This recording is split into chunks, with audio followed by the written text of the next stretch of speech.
to the ENSO Project. This is a podcast for people engaging in the never-ending process of expansion and growth. So the purpose of this podcast is to expand and grow through awareness, introspection, and stillness. We fundamentally understand that relative to all there is to know, we know relatively nothing. So with this in mind, we will consider and reconsider interesting perspectives, ideologies, and strategies for the purpose of self-actualization.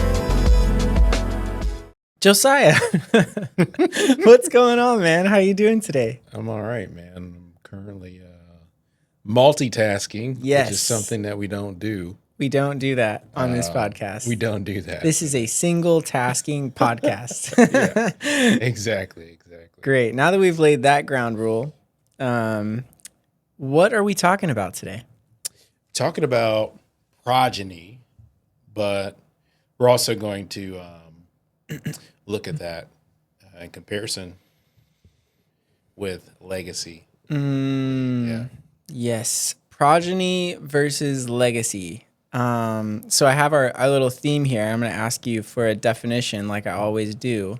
But the theme is that legacy looks backwards. It's rear facing, whereas progeny moves forward. It's forward facing. It's thinking about the future that we're going to create. And ultimately, because we'll get into this, there's a separation between the originator or the creator and what springs forth from them, which is a little sneak peek at definition of progeny.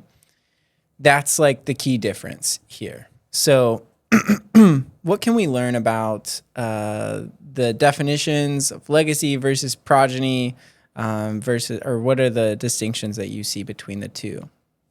Yeah, so the distinctions between the two, progeny is going to be something that kind of continues on without you, whereas legacy is going to be looking back at what you have achieved.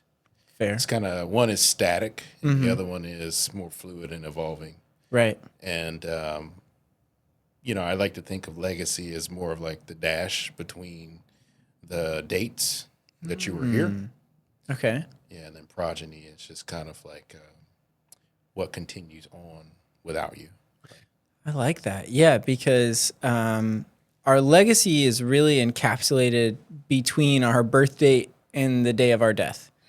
Whereas progeny is going to take on a life of its own. Especially, I think the most relevant example is like children, right? They may be a lot like their parents, or they may be wildly different in every conceivable way, and their impact on the world and on the community can also be wildly different. And so that's what we want to dig into today. And I think a good starting point for this is what are the implications of taking this forward focus of like what am I bringing forth into the world that perhaps wasn't already here, versus the legacy frame of reference in terms of how will I be remembered. I think that they're both important, and I don't want to downplay one and hype up the other, because I think that living a life, from a legacy perspective, if you're living your life thinking about how do I want to be remembered and what is the lasting meaning that others will find in my lifetime, I really don't think that's a bad way to live. It sounds a heck of a lot better than not paying any attention to how you will be remembered or maybe the words that you want said at your eulogy, right? Those can be powerful, and they can even inspire us to show up more fully, be more present, do the things that we wish we would have done. Insert Mark Twain quote here, right? About like we're much more likely to regret the things that we didn't do as opposed to the things that we did do. However, there are probably some key differences in like how we show up and the actions that we take when we're thinking about not how we'll be remembered, but what we are going to bring forth into the world and how it's going to take on a life of its own. So what are like the most obvious outcomes from that in your mind? Well, I'll back up real quick. Okay. And I'll think through the most obvious references for both, or most obvious reference. So to me, they both reference, what I guess Don Miguel Ruiz would call the learning from the angel of death, Is right? this Four Agreements? Yeah. I was just trying to talk my wife into rereading that book with me. Because we read it Definitely a together for the good book first to time. read. Yeah. Yeah. Yeah. Yeah, if you're gonna be in a longer term committed relationship, That's my plan. you gotta have your agreements down. They're gonna evolve too, but Yeah. and I think they're both referencing Legacy and Progeny, are both referencing the Angel of Death. One is just simply looking at it through more of a definitive lens, and the other one is looking at it as, what is my impact going to continue to be long after I'm gone, right? So I'm still stuck on Angel of Death. yeah, well, you both have to. I mean, both. I think both frame your mortality or your sense of mortality. You wake up and you say like, "Oh, I need to live like I'm, Right. not going to be here one day." Yes. Right? And legacy is like, well, it's going to end with me, and I need to be remembered in a certain way. Whereas progeny, I think, says like, I'm going to end, and some piece of me can continue on. Yeah. Right. Yeah. They both reference your transition in state to something else. One is memory, right? One is like impact. The ripple, right? Or excuse me, the act of throwing the stone in the pond. Right. Right? Yeah. The stone sinking all the way through to the bottom. That's legacy. And then the ripple, right? I think that's probably more of the progeny. Right. Right. Maybe Aspect. the ripple, if we're expand this out beyond like a pond or maybe a larger body of water, that ripple could take a leaf or a petal into another channel or stream, and then that goes and has its own impact. Yeah, and I think legacy focuses more on the throw, right? The Like throw. the actual velocity, right? And then That's he threw legacy. this stone. Yeah, like action, right? Yeah. Like, what am I really, man, I'm wasting my time or I'm spending my time this way. You're really putting a lot of effort, right, into legacy. You put effort into progeny, but the ripple, you don't really calculate the ripple. You can calculate, the intensity that you throw something with, right, or your actions, right, the energy that it's going to take, but it's very hard to calculate how much energy it's going to really put out there Yeah. and continue with. So now I think the question was, or you had something else? Oh yeah, you've got my wheels turning over here. So I'm thinking about, you said, I wrote this down. I need to be remembered in this way. Right. Right? What is it that drives us to say such things? Like, this is totally human. And like, I'm sure we've both done this, right? But having the self-awareness to kind of like look at it and question, what purpose is this serving? Why am I focused on how I will be remembered? Because it does feel a bit superficial, kind of like appearance driven as opposed to impact driven. And again, I'm not intentionally trying to paint legacy in a bad light, but I guess I'm just kind of wondering, is it vain? Is it vain? I think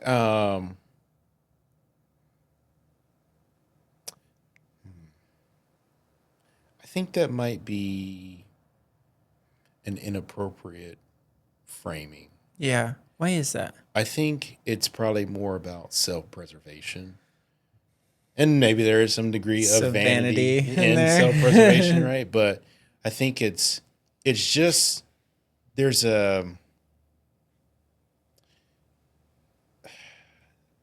think, in a lot of ways we need to know that it matters. We think we need We to know think that we it do. matters. Yeah. But that's where I was headed with that. Okay. We frame it as we need to know, but Right. really we think we need to know, right? Yeah. It's kind of the old purpose or values argument. Yes. Yes. And think about it, like someone's legacy right now is like our normal setup for how What we do you do mean? things. Like, we're living in Thomas Jefferson's legacy, Oh, I right? see. Right. Or maybe more so his progeny than his legacy. Well, I mean, it could be both, but yes, I mean, yeah, I mean, my point is he had this idea and, of the way things should be. Yeah. And then he set forth something, Yep. right? And then that became the progeny. He Now wrote we have a Supreme Court that argues over the meaning over of the the meaning words. of words, right? Yes. And so, if they were to ask him like, hey, what do you mean by this? He'd be like, man, you guys got that all wrong. Yeah. I did Oof. not mean that. That could be a rude awakening. Right. Right. Yeah. And so I think for him it was legacy. For us it's, we're living in that progeny. Yeah. So I can't help but relate things to like management principles. And I kind of think about legacy as being more so something that is managed versus progeny being this thing that must be led, right? Like the leadership component, there has to be inspiration. There has to be a source of fuel that is renewing because progeny or, what we bring forth into the world is going to take on a life of its own. Just like, kids are the greatest example of progeny or easiest example of progeny, right? Is that your kids are going to go forth in the world and they're going to produce their own outcomes. And if you micromanage them, if you're a helicopter parent, there's going to be a lot of friction there. And we know from experience that we're not likely to get the best results this way. Whereas, if you are a great leader to your kids or to your ideas, your movement, your organization or whatever, then it can become self-sufficient and it can make a path on its own.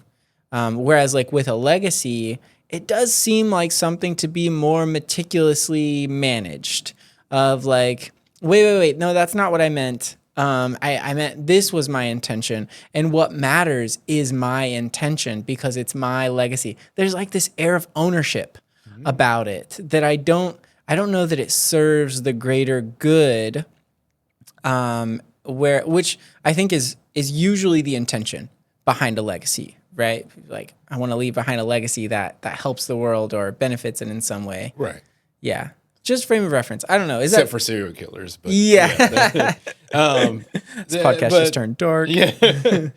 But so I mean, I guess you could make the argument that one is more ownership centric and the other one is more stewardship centric. Ooh, thank you. And I do think there is a healthy degree of cultivation that must occur if you are concerned about your progeny.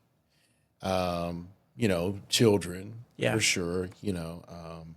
That's a good example of, kind of a softball example. Yeah. there. Yeah. But yeah, I mean, we see this all the time where people are sheltered too much. Yes. And, if you dig deeper, the parent is more concerned about how the optics, how they come across. Yeah. And how the kid, portrays them, and how, their kid could be doing anything, but as long as it makes them look good, then, they're proud of that child. But, let something happen that's out of the ordinary or whatever. I mean, I've heard this. Poorly. I've heard this, like with family members, like, like, no, that's your kid too. You don't get to like take credit for all the good stuff, and then not take credit for some things that are unfavorable. Wow. For you. That's a person who's generally more concerned with their legacy. Yeah. Than the progeny piece, right? But I mean, we do see this quite often with in some healthy dynamics where whenever that adult child, needs their parents after they've messed up and, a couple times and, their parents are there to kind of like guide them and, help them get through a tough spot. That's more the progeny thing. Yeah. The parent has kind of let go of their image compared to the actuality of what this adult child, maybe in some cases, is living through. Yes. Yeah.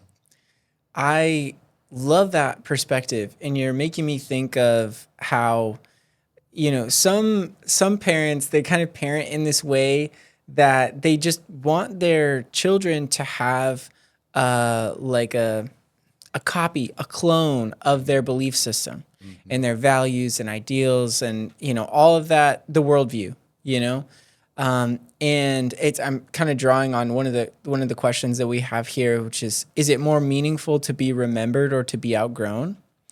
And I think that the ego inside of us, right, might want to be remembered, as if to be outgrown is like we have exceeded our usefulness or our utility to the world. And that's like, what does a lobster do when it outgrows its shell? It goes and finds another one, and that shell is just discarded, right? And that can seem threatening because it is at odds with our self-worth. I see this all the time. Yeah. And it's unfortunate because sometimes it happens fairly young. Oh, yeah. Well, we start early, right? For a younger child, like sometimes that they can be in their teens and their parents are already like trying to compete with them in some way. It's yeah. This is your kid. It's crazy, isn't it? But it happens. But it's human nature. Yeah. And it's really, to your point, it's really about the parent maybe seeing that, this kid is outgrowing them in some way. Yeah. My progeny is really making me feel I'm feeling irrelevant. Yes. Yeah. Yes, that's it. Yeah. It's so fascinating because I think about, I'm one of those weird people that for whatever reason, since I was a teenager, I've been thinking about how I would like to parent because it just seems like such a huge undertaking. And I am somebody that likes to prepare for things. Yeah. And so, I kind of like my current frame of reference, and I'm totally open, like poke as many holes in this as you'd like, because that just means I can improve it. But my current frame of reference is that I would love to parent in a way that is totally transparent about my personal beliefs and what I've noticed about what it means to be a human being on this spinning rock and how to kind of get along in the world and the useful tips and tricks and maybe the pitfalls to avoid if you are somebody who can learn easily from the experiences of others and you don't have to like touch the stove to know that it's hot. Mm-hmm. With the caveat that I may, I'm your father in this example. Sorry, I was just thinking about the clip of us when it's you and me on this podcast, and I'm like, Josiah, I'm your father. I knew it. Okay, I knew it all along. Getting back, I'm your father, but I am one of 8 billion, plus people on this planet, and this is a single frame of reference. This is a single perspective, and the hope is that you will take all of the value that is to be found, big or small, from my perspective, and you will grow from it and, use it may it serve you as long as it possibly can. But don't forget that this is a shell. And as soon as you have outgrown it, discard it and, find something that fits better. I don't know that that's necessarily the best metaphor, but I just don't want my future children to be constrained by my way of thinking, because we were literally just talking about this before we hit record, is that, theory of obsolescence. It's only right until it's proven wrong. Right. And then we have a new standard. Right. It works this way with math and science and, pretty much everything. Premise of falsification. Yes. Thank you. Yeah. So I don't know. What do you think about all that? I think that's sounds like a really good way to parent Oh, thanks, in son. theory. I'm just kidding. Um, I don't know. I feel like probably a lot of people have that mindset. But maybe something happens and when their progeny is born and they change in some Yeah. way, they're more concerned about how their kid sees them. Mm-hmm. I don't know what that is, but I do know, or at least I understand that it may be as simple as making the distinction between your progeny being there or existing for Mm-hmm. you or because of you. Right. I'm Right. not sure if enough parents make that distinction Yeah. between their kid being there for them Yeah. or because of them. And we see that play out. Yeah. Yeah. I Go ahead. think I think you're right in major ways, but I also want to cut parents some slack here, also because I think it's very easy for me to have this kind of happy-go-lucky, laissez-faire attitude when it comes to allowing them to create their own belief structures and values and sense of identity. However, there's no risk in this figurative, imaginative metaphor. Right. Whereas whenever you do bring a child into the world, there's a tremendous amount of risk from the day that they are born. Before the day that they are born, there's an overwhelming number of pregnancies that don't come to term, right? Yeah. And so there's just risk inherent. And what happens when we introduce risk into a dynamic? We get a lot of fear oftentimes. Cognitive strain. Right. Yeah. And it's the what ifs and the, how should or how could. And I just don't want to discount that. I want to recognize that when fear is driving the situation and that the world can be a dangerous place, right? Oftentimes is a dangerous place. And you have painstakingly kind of deciphered the code over the course of your lifetime to determine what things work and what things don't work and what things are really likely to end you up in trouble. Perhaps it's financial or legal or physical, whatever the danger is there. And naturally, you just want to help your kids survive. That's the first goal, right? When we talk about levels of consciousness, it always begins, or levels of awareness, it always begins with survival. If we don't have the resources that we need to survive, then it's really hard to focus on anything else. Yeah. So I mean, I think we talked about that in episode 13, where I am you so have to, impressed that you remember by the number. It's amazing. well, you have to be safe to then figure out new ways to be safe or to cultivate or Yeah. sustain safety. Yeah. Right. And so I think, and I want to also make sure that I'm clarifying here that I am not being critical of parenting. Right. Right. If anything, this is a time capsule, right? Yeah. Let's say that I end up having some kids in some way, and I would love to look back on this, Yeah. and to kind of see where I was at. Maybe I'm doing it justice. My assessment, never a judgment. But I do think it is about mitigating risk. There are things that you figure out, you learn as an adult, and then you try your best to apply those things with your children. Yeah. As infants, as teens, as young adults, as Varying adult degrees children. of success. Yeah. And I think you're literally taking things from your time at that age and applying it to someone else at that age in a different time.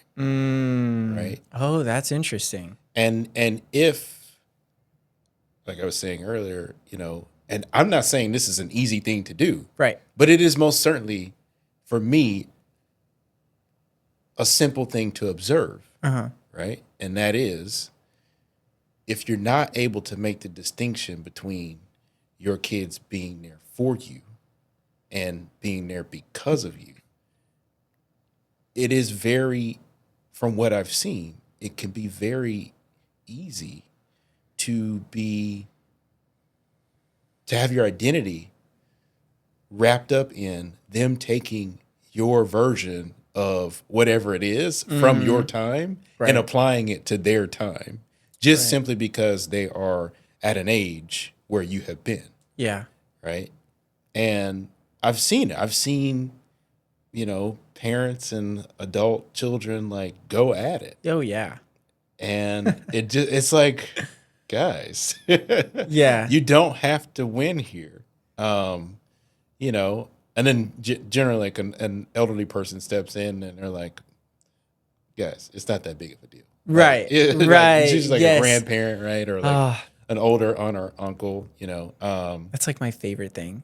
yeah, The wisdom of age, which they don't always go hand in hand, but they definitely can. I think time can be a catalyst for wisdom, and when we get so worked up about something in this phase or stage of life, and then we're able to like lean on an elder, and they're like, "Hey, what's got you so spun up right now?" yeah, Yeah, it's not, you're not even going to worry about it at all in the future. So like if you want to worry about it now, up to you, but just a glimpse into the future, you are not going to care about this one day. right.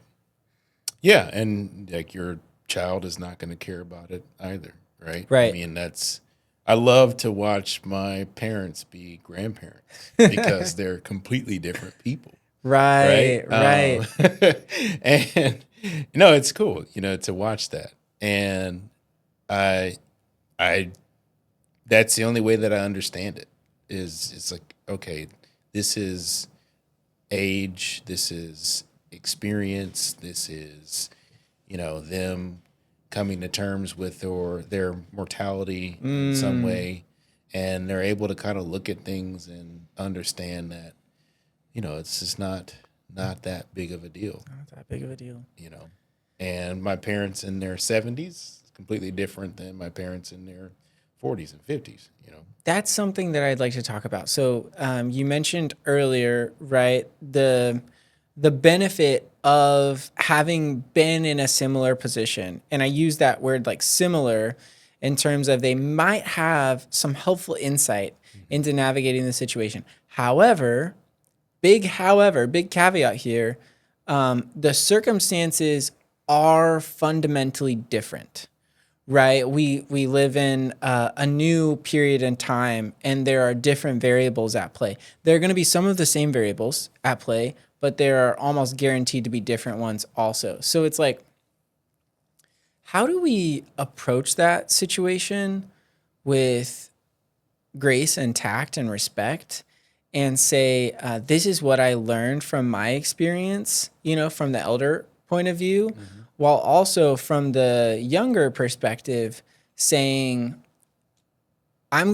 listening with the intent to understand, and I want to know, I want to hear about your experience, but at the same time, knowing that the conditions here, like your equation is incomplete because we have new information. This is a new circumstance, a new model.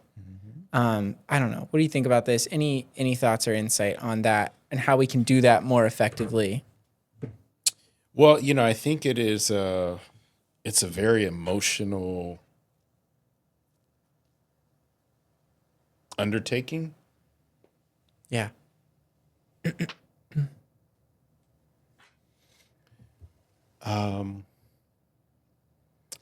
And I think, like I was saying earlier, you're taking something that may not be, well, no, it's definitely not 100% applicable in that time.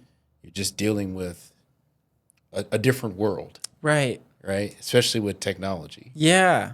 But to completely disregard the experience is, that isn't prudent. That's a either. missed opportunity. Right. Right. Yeah. So I do think there needs to be more collaboration between the generations.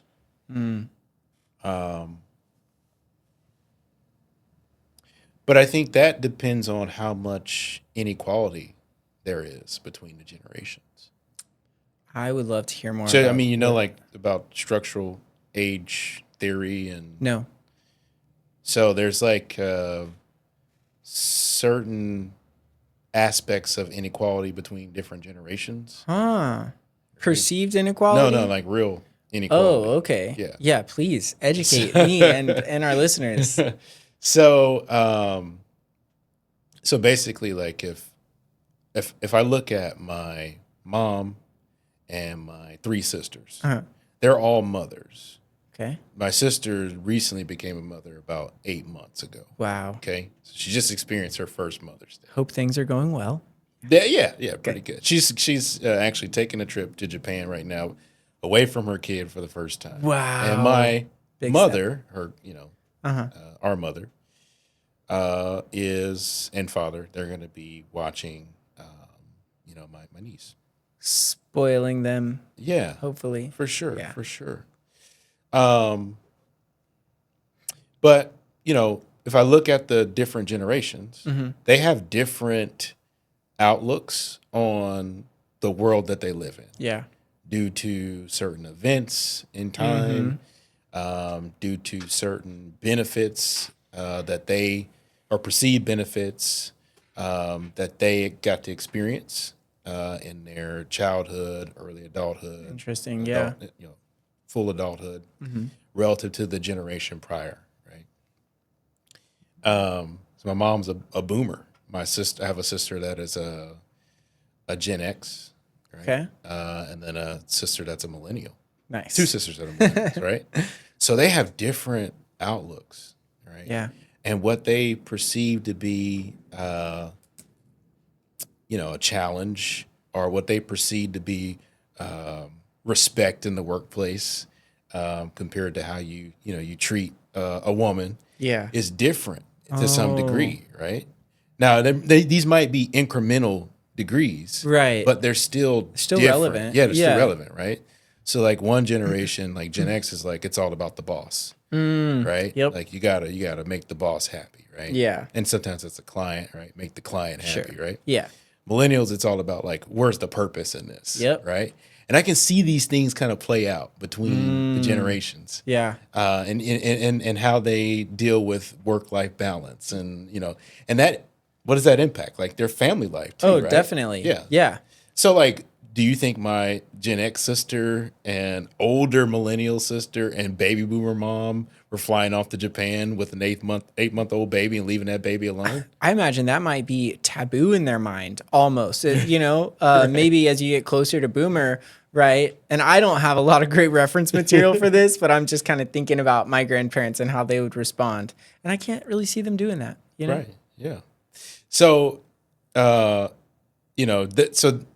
there's a ton of inequality, right, and even some disparity in the way, or perceptual disparity, right? I think that's if I can make that term up, I like it. in the way that they see things, Yeah. right, and then that impacts the way that they deal with their families, right? Yeah, definitely. So, I think when I look at that dynamic, there's one thing or one theme Uh-huh. that doesn't change, right? And that the fact that they are all mothers, and the experience of becoming a mother, Yeah. right? I never see them have some difference of opinion in how much time they spent in labor, Oh, right. right? Like Right. they're relatively unified around the fact that they are mothers, Yeah. Yeah. right? And I think in that sense, like the progeny piece, it seems to correlate there, Oh, right? definitely. Yeah. Yeah, but how they're mothers currently, that has a healthy degree, or has a healthy degree of difference and variation based on their experience and the way that they view the world and the way that they view, you know, their value to the world outside of motherhood. Yeah. This is, a perfect segue because I'm thinking here. I'd scribbled down a note while you were talking about, how can we, although the circumstances are different and it's not there might be a percentage of applicability here, and it's constantly varying. But how can we benefit from the most enduring aspects of the human experience or the human condition and apply those, right? Like, what are the principles that have stayed steady over very long periods of time? Maybe they were true 500 years ago and they're still pretty true and accurate today. I don't know what those things would be. However, I imagine they probably exist, at least, to some degree, because we know human behavior. We've learned a lot about it over the course of scientific study just in the past 200 years. Well, I mean, I don't think we've evolved that much to fully mitigate some of the consistent conditions of Right. life. Like, we're still more like ourselves 200 years ago than we are different. Oh yeah. Yeah. For sure. Yeah. I would think one uniform, basic condition of human life is pain. Yeah. And our response to pain. So, in terms of our sacred contribution, and what we bring forth into the world, and then watching it become independent, become its own force for growth, right? It's going to impact things. What does it mean for a contribution to be sacred? Am I just like putting that word in there because I want to make it special, or do you think that that we can actually put like effort and intentionality into making something sacred that endures? It's kind of a convoluted question. Well, I mean, I think we really got to focus on that last word, endures. Yeah, right. Endures for what purpose? How long? Or how long? Okay. How long? No, I don't think the purpose. I mean, the purpose is going to be the purpose, right? Yeah, like it doesn't matters to the originator, but right. Yeah, but I mean, after that, it's interpreted. Right. Right. Right. Endures for how long? I think is probably the more, or how long does it endure for? Is the more appropriate question to then frame the effort or intention. And it's ironic because that part is really outside of our control, because we've already established that this is independent of us. It's what we brought forth that takes on a life of its own. So now that question doesn't matter. Yeah. Right? So the purpose doesn't, if we establish that the purpose doesn't necessarily matter outside of the originator's intent. Right. Then how long it lasts, the ripple, if we realize that there's not much control. Right. Based on the intent and the effort, then at that point, I mean, it seems like it's a relatively liberating exercise. If we were to prescribe a purpose here and say, what if the purpose is progress? Progress for the human species, right? Yeah. Does that change the dynamic? I think that from this perspective, we can create, and we can create in abundance, right? Because we don't know what ideas are going to take root in the zeitgeist of our culture and then perpetuate themselves and go on to form new ideas and new actions and new behaviors. But if the overarching purpose of the contribution, and probably what makes it sacred or not, that's a frame of reference. That's just my special intent and meaning that I, have placed on it. How does that change the dynamic? Can suddenly we just start creating, and see what the outcomes. I mean, we're not gonna see these outcomes are gonna outlive us. Well, so to answer your first question, Yeah. no, it doesn't change the dynamic if we look at it through the lens of we are simply prolonging our survival and thriving as an entity. Right. This collective entity Uh-huh. doesn't change the dynamic. There's still just as much beauty in that intention. Yeah. And I think that gets us to the core of what progeny is, which is not the creation, but the facilitation of creation. And what I mean by that is no one that I have ever heard of or know has created atoms. Right. And whatever is subatomic, whatever is the most common denominator of everything, matter, of everything that exists. Yeah. No one that I know of, or probably will ever know of, or understand enough of, created it. Right. Everyone, everything facilitates that. It aggregates it, it disaggregates it, it transforms it, it transmutes it into some other form, Right. prodigious or not, Yeah. right? So if we, which is, I think, stewardship. So if we Right. take that mindset around progeny and we say, hey, I'm just going to form my version of this thing. I'm going to facilitate these resources Yeah. into this. And however it turns out, long after I'm gone or beyond my control, I accept. Right. We're at peace with that. Right. And I think that becomes a facilitation process that becomes a thread, Right. right, throughout time. Yeah.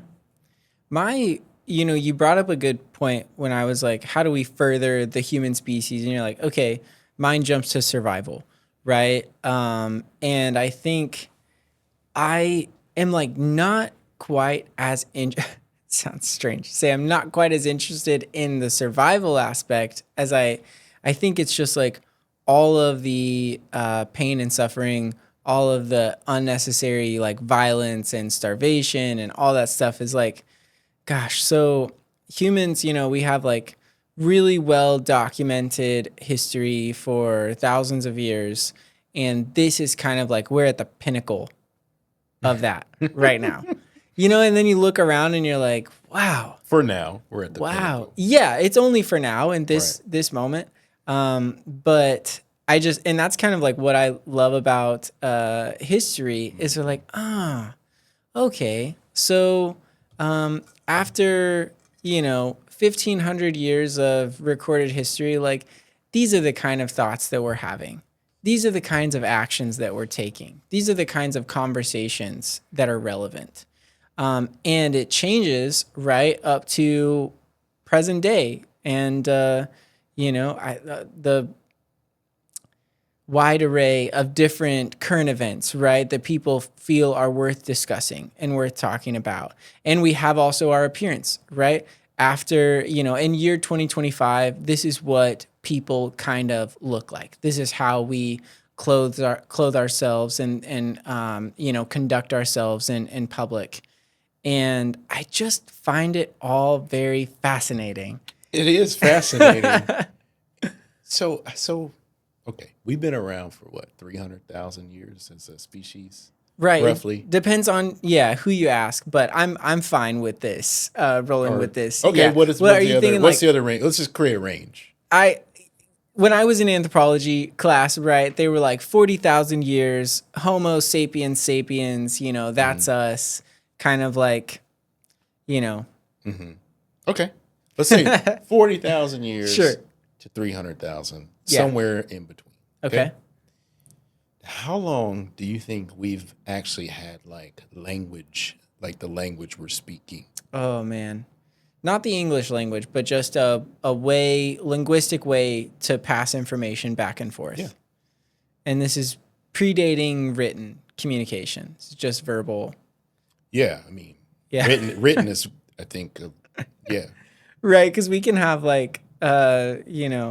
grunts could be a form of communication right. on some level if it signals something that I understand, right? So is our facial expression and our tone. It's all language. So I don't know, man. Help me out here. Well, yeah, I mean, I would say that we haven't been speaking for a very long time. It's a technology Yes, definitely. that It's a system. we created. And I think about, yeah, you've traveled to different countries, and I think about when I was in Thailand. I think about like when I'm in Mexico, like, and no one speaks like my language, Right. and I don't speak their language, Oof. right? And I think about like, man, this is like 2025, Yeah. and I can't understand people, and they can't understand me. Right. And you talked about how like earlier, we're kind of all working within this vacuum, right? Like, you talk about how like we can have the discussions that we can have and all that, but that's just like in America. Right. What happens whenever we're able to like have live translations and conversation with someone? We're not just sitting there like typing it out. Like I Right. literally, like in the past 2 weeks, had to use Google Translate to talk to people, right? Yeah. Like what happens whenever there's no disruption in that chain, and I can have like a very intelligent discussion with someone? Right. Like literally, I was a dummy, like over in a different country. Sure. Right? Yeah. Like, yeah. and it wasn't that I was, Didn't have anything to do with your Right. cognitive ability. Or my It was your intelligence. ability to communicate. ability Yeah. to communicate, right? So my question is, how much better off is our progeny when we're able to communicate effectively, right? Oh, When yeah. we're able to fully leverage the intelligence that we all possess Right. as a species. That is a beautiful question. And I think that it really transcends the translation piece of it too, right? Because I imagine, not too terribly far off from eliminating language barriers through the use of technology. You've cited Google Translate. As that technology continues to emerge and progress and become more advanced, then it's just going to become easier. However, what Google Translate is not solving for us, at least I don't think this is their intention present day, is to help us collaborate.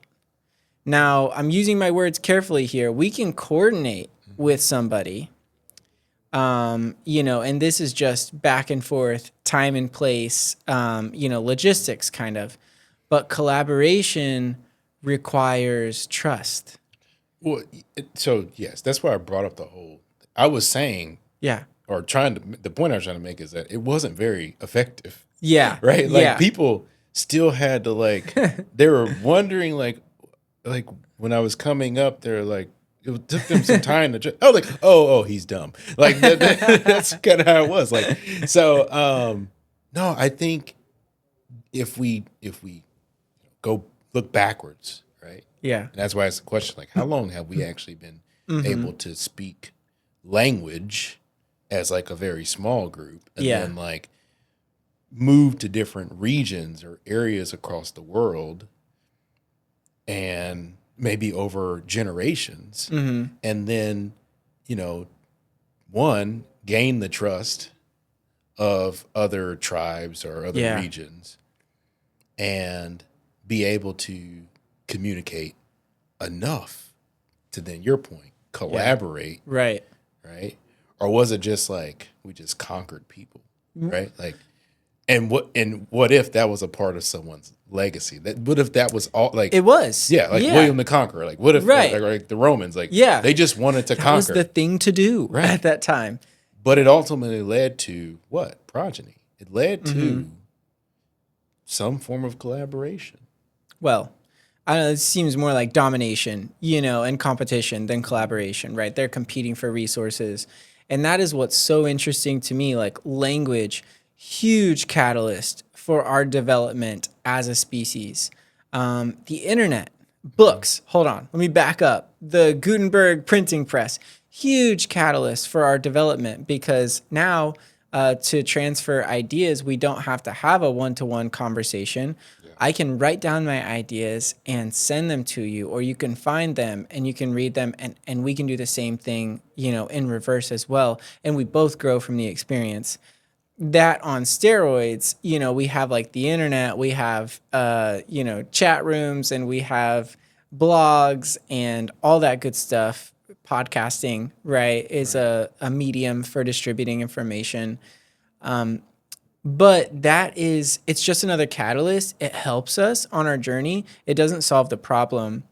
I think that a much greater problem is what we're talking about, and that is transitioning from this us versus them competitive paradigm to us and us, all of us type of situation where it's no longer about our progress, you and I. It's about the like global progress. Right. And I wonder how receptive are people to that? Like, Well, I think before we frame it as Yeah. global progress, we have to think about global challenges. Yeah. And we're much more likely to unify around global challenges okay, tell me to more. then get to global progress. I think we, for the most part, and this has probably been proven out, but most groups before they begin to progress, they have to be working on a problem.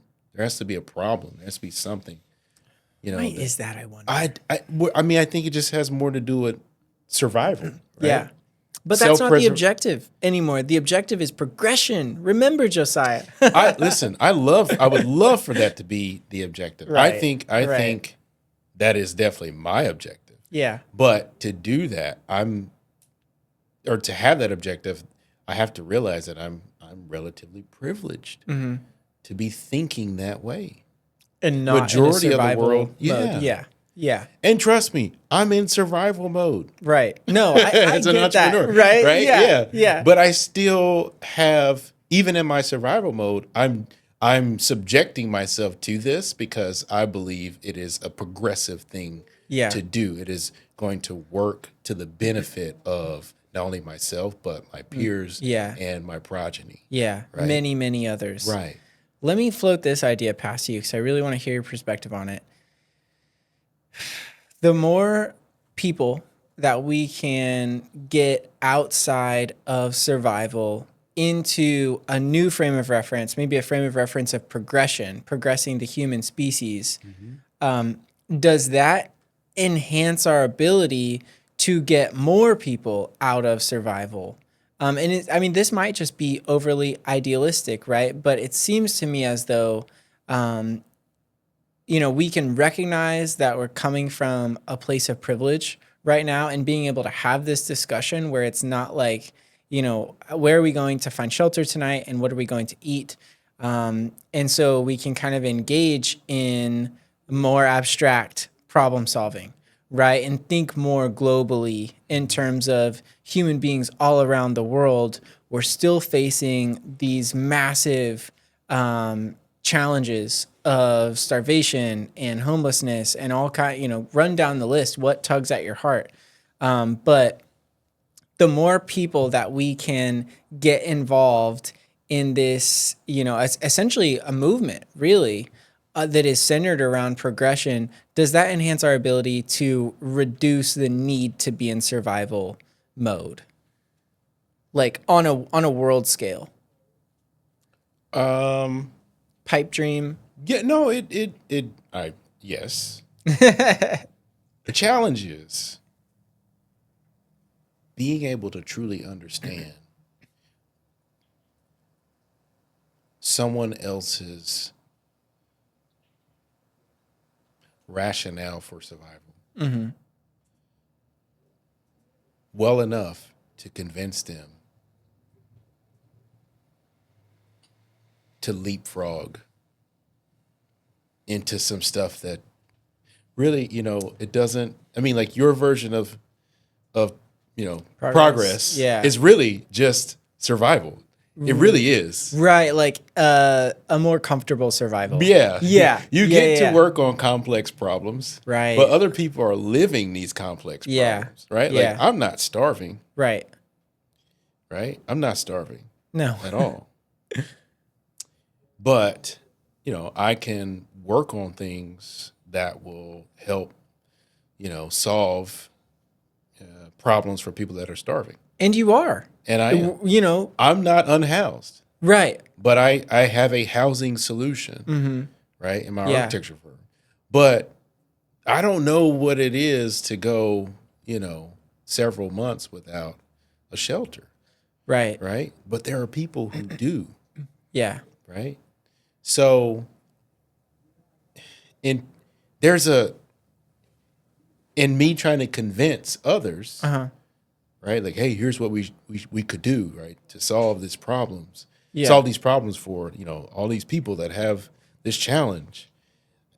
I mean, it's kind of BS. Is it? I mean, it Well, because you do have a housing solution, Right. and the greater level of success that you have with deploying that, the fewer people will be homeless or displaced, right? So it seems to me like it is making meaningful progress towards solving the problem, and you only had the ability to do that because you weren't operating from a place of survival. You yeah. see where I'm? But I hear what you're saying. I'm just not sure if that is the solution. I think in a lot of ways they're unhoused from other things. That's just them being unhoused is a result, right? Right. And I'm solving that problem, I see. that challenge. Yeah. But there may be 10 to 15 other things that they need help with. And so, yeah, it's great. I'm going to continue to work on that. Yeah. Yeah. But if I'm not also bringing along partners, right, that work on financial literacy or Yeah. work on, whatever it is, Right. and saying, hey, come attack this with me. Yeah. I do this thing, but you can do this thing, right? Let's do it together. Right. If I'm not collaborating at my level, Yeah. right? Yeah. Well, then I think it may end up being a moot point. It may not lead to the progress that I think it will lead to. I think it may just ultimately be a legacy play for me, right? Interesting. Yeah. But I'm also wondering if like the progress that you make and the progress that hundreds and thousands of other folks are able to make, individually, they may all be legacies and kind of inconsequential in the grand scheme of things. But together, right, this is, again, going back to this idea of collaboration, together they do make a substantial impact on a global scale. And like progress is not determined by magnitude, it's determined by direction, right? So any level of progress is still progress. Would we like to have a high degree of progress, a huge magnitude of progress? Absolutely. Yeah. Right? And my direction, Yeah. just what I've observed, the best direction for me is simply to facilitate and cultivate adaptation. What does that mean? You break that down for us. So I think Progeny adapts. Progeny adapts. Right? That's what makes it like where you can take your hands off of it. Of course. Because it's adapting to what's occurring in its time. Yep. Right? So what I want to do is basically facilitate as best I can conditions that allow progeny to adapt. So that way, after I'm gone, those conditions are still around. I mean, this is just basic universal principle. Like, Yeah. I mean, you Yeah. think about it, like the entire earth at some point, I mean, billions of years ago, was just plants. Right. Right. And that's why Yeah. like our DNA has a lot in common with like plants, Yeah. single-celled organisms. And then at that point, it just continued to adapt, but the conditions were there. Yeah. Right. So Yes.